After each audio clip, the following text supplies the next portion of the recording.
can be done to ease this tension must be done.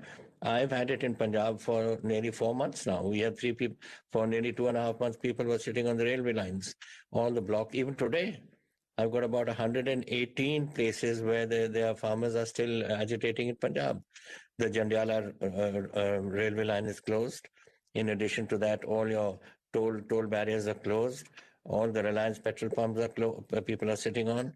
So it's 118 places, and it shows how much they feel. It's not the man. If you see the people there, they're all elderly people. They are worried about their children and their grandchildren, and that if this MSP goes, and if the Mandi system goes, and the RTR system goes, then what happens to the future of our families? And most of those 75% of those Punjabis, because 75% are really living off agriculture, whether they are directly in it or indirectly in it. They are owners of less than 5 acres of land. And half of them own even 1 acre or 2 acres. How do they exist? Those poor people who are sitting out in the cold there and braving it out are just little marginal farmers.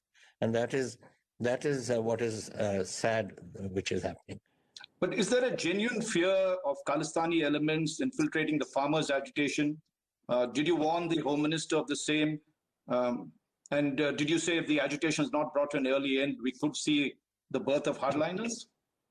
Well, I can tell you one thing about the farmer agitation, that there were a lot of people who came there wearing all sorts of T-shirts, and the farmers got them to take them off. Somebody was wearing Khalistan, somebody was wearing something else, and they were taken off. So the farmers don't want any of this political business to be into their thing. They only want their own bread and butter issues to be discussed. And the people took them off. But you never know, as I said, they are youngsters, and youngsters can suddenly move in various directions. So I hope that this issue will end so that we don't have to look at that sort of a situation again.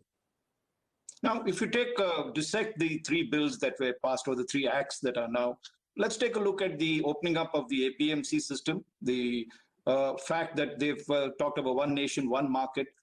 What is so wrong with that concept that upsets Punjab, that they feel that the APMC system is the best way to go forward?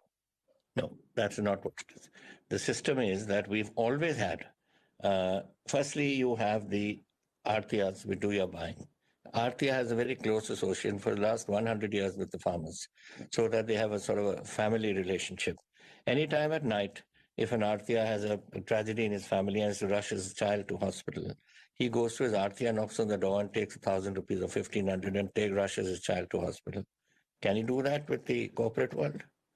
The banks are not open and nothing is open. That relationship is gone. And they have had it for 100 years. So while that was working, you could start your other system off. Who is stopping people from coming and buying food here? I've got ITC buying potatoes. I've got Pepsi Cola buying potatoes. I've got my Kinos going to Bombay and to Madras and all to other factories. Who's stopping anyone?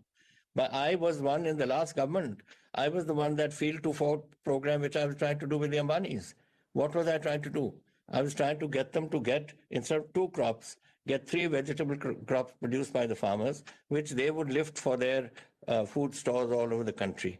Now, that was not changing the system. That was only enhancing the income of the farmer. That is what we were trying to do at that stage. And same is the system here.